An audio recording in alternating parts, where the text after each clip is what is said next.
ನೋಡಿ, ಕರ್ನಾಟಕದಿಂದ ಈ ವೋಟ್ ಚೋರಿ ವಿಚಾರ ಈ ರಾಷ್ಟ್ರ ಗಮನವನ್ನು ಸೆಳೆದಿದೆ. ರಾಹುಲ್ ಗಾಂಧಿ ಅವರು, ಮಲ್ಲಿಕಾರ್ಜುನ್ ಖರ್ಗೆ ಸಾಹೇಬರು ಫ್ರೀಡಂ ಪಾರ್ಕ್ನಿಂದ ಇದಕ್ಕೆ ಚಾಲನೆಯನ್ನು ಕೊಟ್ಟರು. ನಾವು ಅನೇಕ ತನಿಖೆಗಳು ಕೂಡ ನಾವು ಮಾಡಿಸಿದ್ದೇವೆ.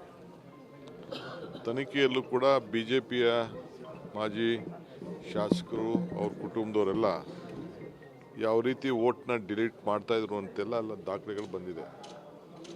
ಒಂದು ವೋಟ್ ಕದಿಯೋಕ್ಕೆ 80 ರೂಪಾಯಿ ಕೊಡ್ತಾಯಿದ್ರು. ಪರಿಶಿಷ್ಟ ಜಾತಿ, ಪರಿಶಿಷ್ಟ ಪಂಗಡ, ಅಲ್ಪಸಂಖ್ಯಾತರು ಇವರೆಲ್ಲ ವೋಟ್ನೆಲ್ಲ ತೆಗೆದುಹಾಕುವಂಥ ವ್ಯವಸ್ಥೆ ಭಾಳ ವ್ಯವಸ್ಥಿತವಾಗಿ ನಡೀತಾ ಇತ್ತು. ಇದು ಅನೇಕ ಕ್ಷೇತ್ರಗಳಲ್ಲಿ ನಡ್ಕೊಂಡು ಬರ್ತಾ ಇದನ್ನು ಮಹದೇವಪುರ ಇರ್ಬೋದು, ಗಾಂಧಿನಗರ ಇರ್ಬೋದು, ಆಳಂದ ಇರ್ಬೋದು ಮತ್ತು ದೇಶದ ವಿವಿಧ ರಾಜ್ಯಗಳಲ್ಲೂ ಕೂಡ ಇದು ನಡ್ಕೊಂಡು ಬಂದದ್ದನ್ನು ನಮ್ಮ ನಾಯಕರಾದಂಥ ರಾಹುಲ್ ಗಾಂಧಿಯವರು ಅನೇಕ ಪ್ರಶ್ನೆಗಳನ್ನು ಕೇಳಿದರು. ಇವತ್ತರೆಗೂ ಉತ್ತರ ಕೊಡಲಿಲ್ಲ. ನಮಗೆ ಮಾಹಿತಿ ಕೊಡಿ ಅಂತ ಕೇಳ್ತಾರೆ. ನಾವು ಅವ್ರಿಗೆ ಮಾಹಿತಿಯನ್ನು ಕೇಳಿದ್ರೆ ಮಾಹಿತಿ ಹಕ್ಕು ಕಾಯ್ದೆ ಈ ದೇಶದಲ್ಲಿ ಬಂದಿದೆ, ಅದು ಕೂಡ ಕೊಡ್ತಾ ಇಲ್ಲ. ನನ್ನೇ ಕೇಳಿದ್ರು, ನಾನು ಎತ್ಕೊಂಡೋಗಿ ರೆಪ್ರೆಸೆಂಟೇಷನ್ ಕೊಟ್ಟು ಬಂದೆ, ಕೆಲವು ಇನ್ಫಾರ್ಮೇಷನ್ ಬೇಕು ಅಂತ. ನನಗೆ ಬಿಡಿ, COD ಎನ್ಕ್ವೈರಿ ಮಾಡಿದಾಗ ನಮ್ಮ ಪೊಲೀಸ್ ಆಫೀಸರ್ಸು 18 ಕಾಗದ ಬರ್ದವ್ರೆ, ನಮಗೆ ಡಾಟಾ ಕೊಡಿ ಅಂಥೇಳಿ. ಇನ್ಫಾರ್ಮೇಷನ್ನು, ಟೆಲಿಫೋನ್ದು ಮತ್ತೊಂದೆಲ್ಲ ಯಾರು ಅದನ್ನು ಕೊಡಲಿಲ್ಲ. ಆದರೂ ತನಿಖೆ ಮಾಡಿ ರಿಪೋರ್ಟ್ ಕೂಡ ಈಗಾಗಲೇ ಬಂದಿದೆ. ನಂಬರ್ 1.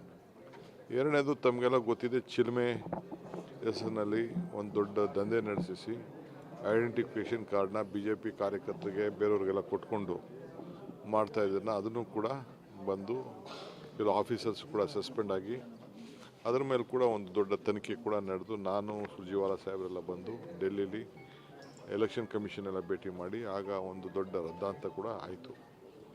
ಅದು ಕೂಡ ಒಂದು ದೊಡ್ಡ ಪ್ರೊಸೆಸ್ಸಲ್ಲಿ ಇದೆ. ಸೊ ಇದನ್ನೆಲ್ಲ ರಾಜ್ಯದ ಜನತೆಗೆ ತಿಳಿಸ್ಬೇಕು, ದೇಶದ ಜನತೆಗೆ ತಿಳಿಸ್ಬೇಕು ಅಂತ. ಇದು ಬರೀ ಕರ್ನಾಟಕದ ಪ್ರಾಬ್ಲಮ್ ಅಲ್ಲ. ಹರಿಯಾಣ ಇರ್ಬೋದು, ಬಿಹಾರ ಇರ್ಬೋದು, ಬೇರೆ ಬೇರೆ ಕಡೆ ಎಲ್ಲ ಕಡೆನೂ, ಮಹಾರಾಷ್ಟ್ರ ಎಲ್ಲ ಕಡೆನೂ ಈ ರೀತಿ ಎಲ್ಲ ನಡ್ಕೊಂಡು ಬಂದಿದೆ.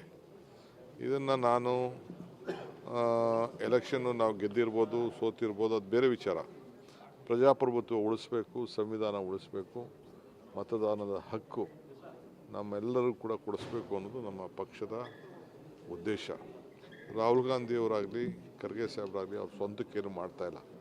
ಈ ದೇಶದ ಪ್ರಜಾಪ್ರಭುತ್ವದ ವ್ಯವಸ್ಥೆಯಲ್ಲಿ ಎಲ್ಲರಿಗೂ ನ್ಯಾಯ ಕೊಡಬೇಕು ಅಂತೇಳಿ ನಾವು ಹೋರಾಟ ಮಾಡ್ತಾಯಿದ್ದೀವಿ. ಆ ನಿಟ್ಟಿನಲ್ಲಿ ಕರ್ನಾಟಕದಿಂದ ಕೂಡ ಸಾವಿರಾರು ಜನ ಬಂದಿದ್ದಾರೆ. ಸೊ ಬೇಕಾದಷ್ಟು ಜನ ಎಲ್ಲ ನಮಗೆ ಟ್ರೈನು ಸೋಮಣ್ಣವ್ರು ಕೊಡ್ತೀವಿ ಅಂತ ಹೇಳಿದರು. ಆಮೇಲೆ ಲಾಸ್ಟ್ ಮೂಮೆಂಟಲ್ಲಿ ಟ್ರೈನು, ಒಂದು ಸ್ಪೆಷಲ್ ಟ್ರೈನ್ ಕ್ಯಾನ್ಸಲ್ ಆಯಿತು. ಬಟ್ ಅವ್ರಿಗೇನೋ ಪ್ರಾಬ್ಲಮ್ ಇರಬೇಕು ಅಂತ ಕಾಣ್ತದೆ. ಫಸ್ಟ್ ಕೊಡ್ತೀವಿ ಅಂತ ಹೇಳಿದ್ರು, ನಾವು ಲೆಟ್ರ್ ಬರೆದಿದ್ದು, ದುಡ್ಡು ಕಟ್ಟೋಕ್ಕೆಲ್ಲ 1 ಕೋಟಿ ಚಿಲ್ಲರೆ ಕಟ್ಟಬೇಕು ಅಂತ ಹೇಳಿದ್ರು. ಅದನ್ನು ಕೂಡ ನಾನು KPCCಯಿಂದ ಎಲ್ಲ ರಿಲೀಸ್ ಮಾಡ್ತಾಯಿದ್ದೆ. ಅಷ್ಟೊತ್ತಿಗೆ ತಿರ್ಗಾ ಇಲ್ಲ, ಕೊಡೋಕ್ಕಾಗಲ್ಲ ಅಂಥೇಳಿ ಮಾಹಿತಿ ಬಂತು. ಸೊ ಅದಕ್ಕೆ ನಾನು ಆಯಿತು, ಇನ್ನೇನು ಮಾಡೋಕ್ಕಾಗ್ತದೆ ಅಂತ ಕೆಲವೆಲ್ಲ ಬೋಗಿಗಳಲ್ಲಿ ಅವರವರೇ ಬುಕ್ ಮಾಡಿಕೊಂಡು ಎಲ್ಲ ಬಂದಿದ್ದಾರೆ.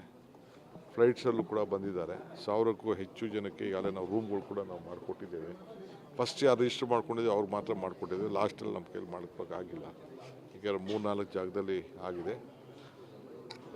ಸೊ ವ್ಯವಸ್ಥಿತವಾಗಿ ನಡ್ಕೊಂಡು ಬಂದಿದೆ.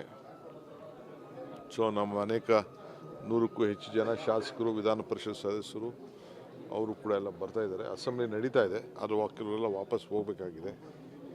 ಆ ದೃಷ್ಟಿಯಿಂದ ಇವತ್ತು ನಾನು ಮುಂಚಿತವಾಗಿ ಸ್ವಲ್ಪ ನೋಡೋಣ ಅಂತ.